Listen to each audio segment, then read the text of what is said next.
You're listening to Talking to Teens, where we speak with leading experts from a variety of disciplines about the art and science of parenting teenagers. I'm your host, Andy Earle.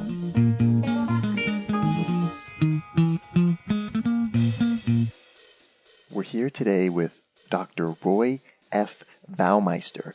Dr. Baumeister is the New York Times bestselling author of Willpower, and he's a research psychologist at the University of Queensland who studies why normal adults think, feel, and act the way they do. He's especially known for his work on the self and identity, the negativity effect, self-control, self-esteem, and how people find meaning in life. Today, we're going to be speaking with Dr. Baumeister about his latest book, The Power of Bad, how the negativity effect rules us and how we can rule it. In this book, Dr. Baumeister dissects some of his most cited research, including one of his papers that's been cited over 7,000 times, looking at why bad things are so much more impactful in our lives than good things are. We're going to talk about things like how to deliver bad news and criticism and feedback to people.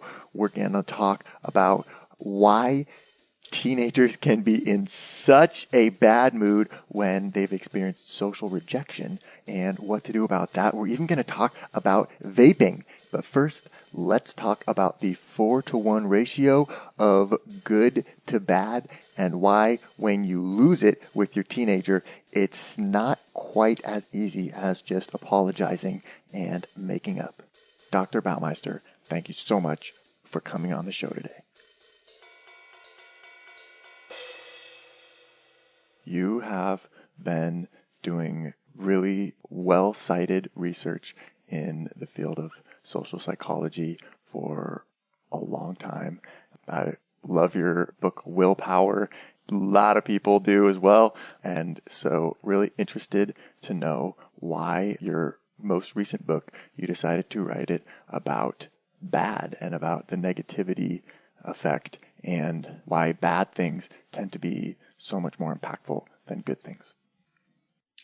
Well, we chose this book. I worked it out with my buddy John Tierney, who's used to write for a science writer for the New York Times. And like most researchers, I have several long-running programs of research, but I did this paper that's outside of all my other stuff. I just sort of noticed a pattern in reading the literature that psychologically bad things seem to have stronger effects than good things. So I got together a couple colleagues and we wrote an article and reviewed it in multiple fields and published it in kind of a medium journal and didn't think that much more about it. But over the years, it's become hugely cited. It's like number 2 out of my 700 publications. And so we kind of realized this is a much bigger deal than I had thought at the time. Yeah.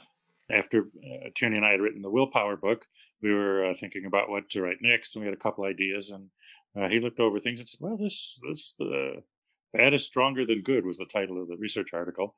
He said this could really be something, and it linked in with his ideas. He knows a lot more about politics and business and stuff like that than I do. So we settled on that. That was the reason for choosing that one. I like working with him, and I think it's a real important life lesson. I've had several professors at other places say, this is something I tell my students, that this is something you can use as you go through life. You just realize that the mind is programmed to overreact to bad things relative to good things. And you need to adjust to that and deal with that. And it should affect how you treat other people and how you even understand your own mind getting carried away with bad things and understand what's going on in the world and in the media. Tierney had spent his career in journalism, said everything has to be a crisis. There's sort of pressure from editors to make a big deal out of everything. Right. And he said it's such an irony because life is really getting better and better by all objective measures. People live longer and happier and more comfortable lives than ever in the past. And yet the media and the books are all full of doomsayers and predictions of imminent disaster. And he said, well, how can we put this together? Why are people so obsessed with impending disasters that mostly never occur?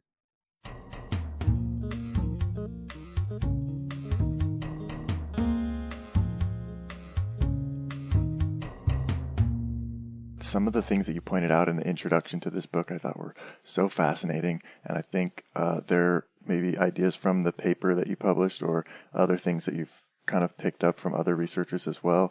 But even just some of these like simple ideas, like that there are so many words for negative things, but not corresponding words, opposite words for positive things. Like there's no opposite of trauma. Yes, well, that's a big thing. I mean, a trauma is a single bad event that affects you for weeks, months, years For thereafter. the rest of your life, you're scarred, and Yeah. yeah, Whereas there's no corresponding word and probably no corresponding phenomenon for a single good thing right. that changes you. People might talk about a religious conversion as having a lasting effect, Right. but apart from that, in terms of the diversity of things that traumatize people, there's nothing like it. In sex, for example, a really bad experience can affect your sexual feelings and responses for the rest of your life. But a good experience, no matter how good, doesn't. Maybe you're walking on air for a couple days, but then you kind of just come back down to reality. Right. My colleagues have actually done research on and relationships that in say marriage or sex has about a 3-day afterglow. That their Yep. good sex between spouses makes them happy for about 3 days, and then their happiness goes back down to where it was before. Yeah. So what is it about bad things that makes them so much more salient and that they can have such more long-lasting effects? Well, we think the mind is designed that way probably for evolutionary purposes. I should give a little bit of the story of how we came around to this when we were originally reading through the literature and finding this here and there. We said, well, let's find out what the exceptions are, because that'll make an interesting theory. We can say, well, bad is stronger than good over here and here, but not in all these other places. And Right. so something about here and here, that's what explains it. This is how psychology researchers think. Only we couldn't find exceptions. It was just there everywhere.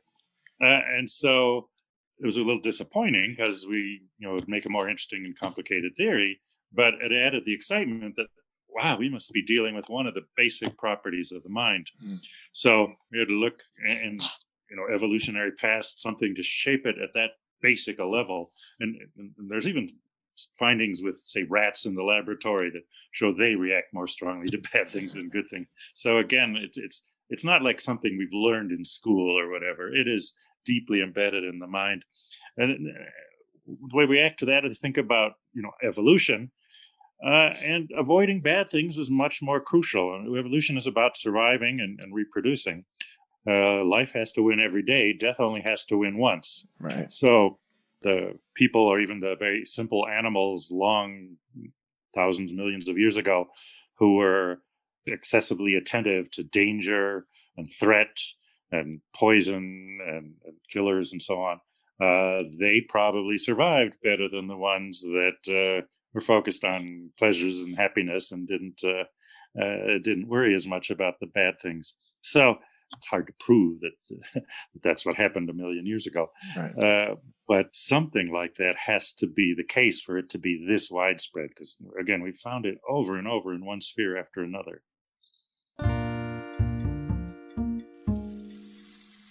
One of the things you write about in here is that when it comes to child rearing, bad parenting scars children, but being especially conscientious doesn't reliably make children happier or healthier. And it's kind of a theme throughout the book. You also talk about this hotel in New York, and like the game of trying to get good reviews, and kind of across the board, there's this phenomenon where you're better off spending your energy trying to avoid the really bad or please the people who are maybe going to leave a 1-star review who are really, really negative. And some similar thing with parenting here. It sounds like, when really bad things happen, that can really scar a kid. So focusing your energy on trying to avoid that is like better almost use of your parenting energy than trying to have all these really good experiences or be overly conscientious or something. Yes, yes. It's sort of become a thing in our culture that you want to do everything perfect, and you have to be the perfect mother or the perfect father, get exactly the right music to play in the crib and do exactly the right things and so on. But the researchers who study child development say, you should just try to be a good enough mother. If you're in the top 95%, it doesn't make that much difference in terms of how well the kids turn out. If you're the super mother and do everything perfect, your kids might turn out great, or they might turn out just so-so. And if, as long as you're not really in the bottom 5%, or thereabouts, then you can really mess your kid up. Right. But how kids turn out depends on a lot of things, on their schools. It's a strong argument that the peer group makes a much bigger deal than the parents do. One argument is that the role of the parents is to get your kids into a neighborhood and a school system and so on where they can have good peers, because those are the ones that really shape the personality of the kid, not so much what the parents teach them. So all this excessive worry about being the perfect mother or father is really unnecessary and unhelpful. There's even pretty solid data on intelligence, which is a mixture of the genes you get from your parents Yeah. and your experiences. That bad parents.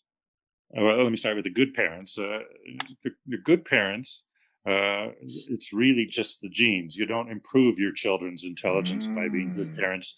You just enable them to perform up to the level of their genetic capability. But the link between the genetic endowment and the kid's intelligence is much weaker with bad parents. Bad parents can mess your kid up and make the kid less intelligent than his or her potential. That kind of data is, I think, quite impressive. So Yeah. again, you can't make the kid better, but you can make the kid worse. So mainly Right. avoid doing the bad things. Yeah, you can sort of help them to fulfill what their natural capability is, but you're not going to lift Right, them up above that. right. You And can lift them above that, but you can knock them way below that. you can prevent them from getting there. Yeah. Another interesting point you had on the next page was don't expect credit for going the extra mile, which I guess is closely related, but I think often this is like a common thing with parents where we feel so unappreciated. And I did all this, I went all above and beyond and did all this extra stuff, and it's not even being registered. Yes, this was something actually John, my co-author, noticed, and he found it like in business that you order something and they'll tell you we'll have it next Wednesday. If you get it on Monday or Tuesday, you're like, oh, that's great. Yeah. But it's not a big deal, you don't really give them much credit. But if you get it late, if it's Thursday or Friday, Yeah. oh, they promised me on Wednesday. What's Furious. wrong then? So you don't really get much credit. I'm supposed to come Wednesday. Here it is on Tuesday. Oh, That's nice. nice. Cool. Uh, Yeah.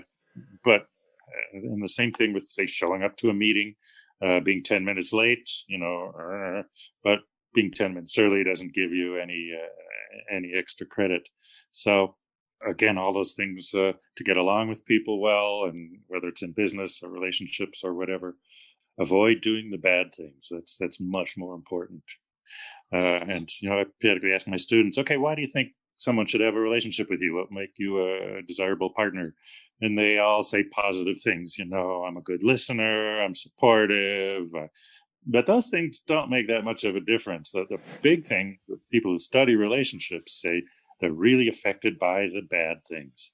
If you Mm. can avoid saying something nasty when you're in a bad mood or you're frustrated, if you can avoid wasting the couple's money on some stupid venture, if you can just avoid being late when you promise them you'll be there at a certain time, those things carry a lot more weight in terms of the quality of the relationship. People think their relationships get better and better, but the researchers who track them over time say really not so much. They mostly start off good because you're attracted to each other, and oh yeah, Yeah. he's Right. great, he's great. And so basically they either stay the same or they go downhill. The task for maintaining a good relationship is to avoid the going downhill. And that's what's caused by the bad things, and especially bad responses to bad things. When one is unpleasant and the other it's unpleasant in reply, in response, that's what starts the downhill spiral going much faster. The practical advice is be attentive to the bad things you do and don't do them. And if you do bad things, then we have the rule of four. Don't think, well, I kind of annoyed my partner last week, so I better do something nice to make it up to him or her. Try to do four things. Yeah. Do that, you'll be in much better shape, because the one good thing won't make up. It may in your mind. One good thing makes up for one bad thing, but not to them and not to the relationship. It takes about four to break even.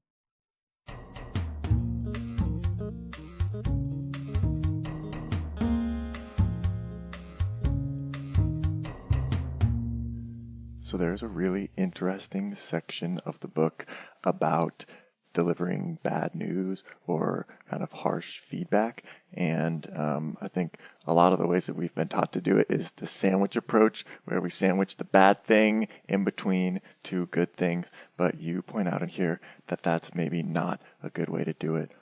Why not? Well, there's a bit of a psychological thing here. If I have to give you some bad news about your performance, I don't really like to say it because it's not pleasant for me. You don't really want to hear it. And so the temptation for me is to postpone that. Right. So I start off with going through the good things, but you know something's coming. So right. Come on, get to the point. Yeah. Get to the point. Right. So you might have some introductory remarks or an overall impression, but then get to the bad stuff right away. It's usually not as bad as your worst case fear. Yeah. So tell the bad. And then after the person digests that, then they're ready to hear some good stuff. I mean, that's how the mind works on its own too.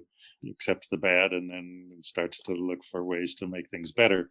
So you hit them, well, this was the worst thing.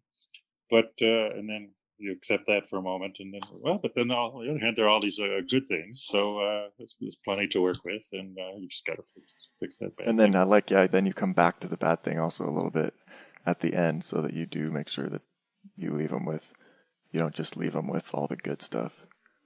Well, yeah, I don't know if you need to do that. They certainly heard it. Although people are surprisingly defensive in some cases. And I've heard like professor, chairs of the department saying, when you give your annual feedback to those people, I told him this was what he was doing wrong. But he wouldn't. Selective hearing. Yeah. But again, that's another reason to bring it up first, so you make sure they get the message. And it's an art, and there may be no perfect way to deliver criticism to others, but when people know there's good and bad, they're certainly vigilant for the bad. So they're not really paying attention to the rest of it till you get to the bad stuff first. So it's more like an open-faced sandwich. Yes.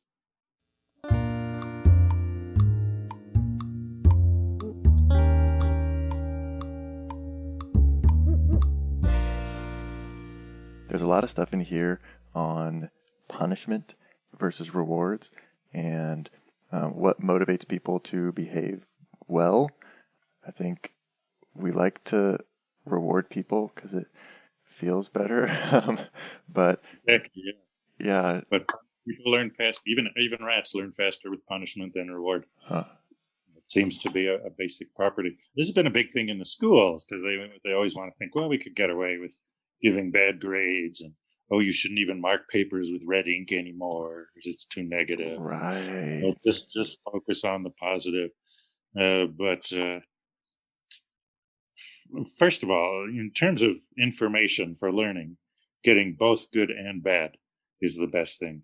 I mean, my professor who sponsored my dissertation, I think his educational philosophy was that if you just deliver a lot of really good criticism, thorough and thoughtful and so on, then you don't need to bother with praise.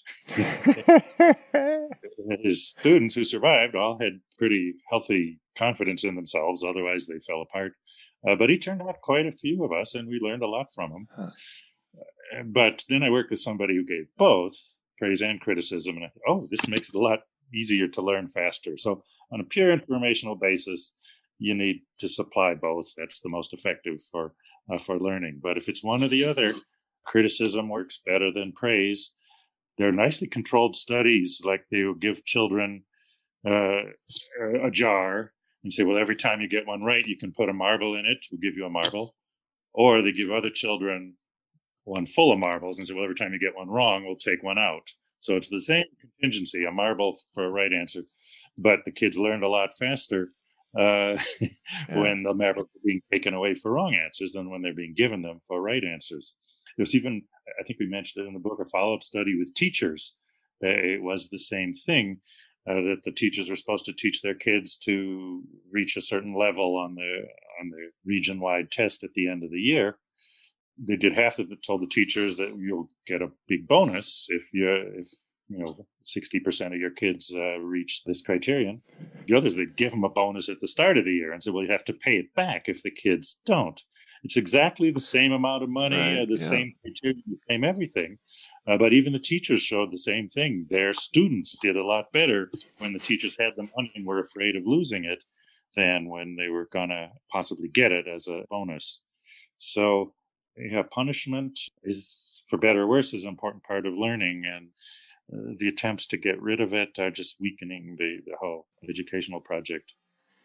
But it strikes me that what these studies show is that it is really a matter of framing, and it's almost the same exact thing that you're offering in both of these scenarios. Or you have another study in here that you talk about workers in a factory. Some of them, they tell them if you meet your goal at the end of the week, you get an extra, bonus on your next paycheck. Whereas the other ones, they just increase their paycheck and they say, if you don't meet your goals, we're going to deduct it from your paycheck. Same exact thing, but it's just whether it's framed as a bonus or framed as a penalty has a big impact on what actually, how well the person performs. And that shows you how you can work with this property of the mind to get best results. Yeah. Understand the mind is designed to overreact to bad things more than to good things. So set up the situation, as you say, frame things to take advantage of that. Yeah, instead of telling your kids that you give them $200 for every A, just give them the $200 now and say they'll owe you money for every B. We're here with Dr. Roy Baumeister talking about his research on why bad things can have such a bigger influence on your teenager than good things can. And we're not done yet. Here's a look at what's coming up in the second half of the show. Just to tell our daughter, okay, it's fine to be upset when things go against you. It's not fine to be mean to other people. Again, we worry a lot about the kids, but hard evidence that vaping is bad for kids is lacking, and especially if it reduces their actual cigarette smoking. Say 30, 40 years ago, if you went to a party and kind of met somebody and had an interesting conversation, had something in common with them, well, you might never see them again unless you exchange phone numbers and somebody took the trouble to call. That's just gone. But it's much easier to send an email after this. And so the relationships that started out in the world, offline, can be cultivated and strengthened. And especially these days with the lockdown and so on, you might meet someone and then not have a chance to see the person in person again for months. But if you can send emails back and forth now and then, you can sort of keep it going. And so they have the real potential to do good. But again, they're not a substitute for in-person live relationships. They're just something that can strengthen those. Want to hear the full interview? Sign up for a subscription today. You get unlimited access to all the interviews I've conducted. It's completely affordable, and your subscription helps support the work we do here at Talking to Teens. Thanks for listening. I'll see you next time.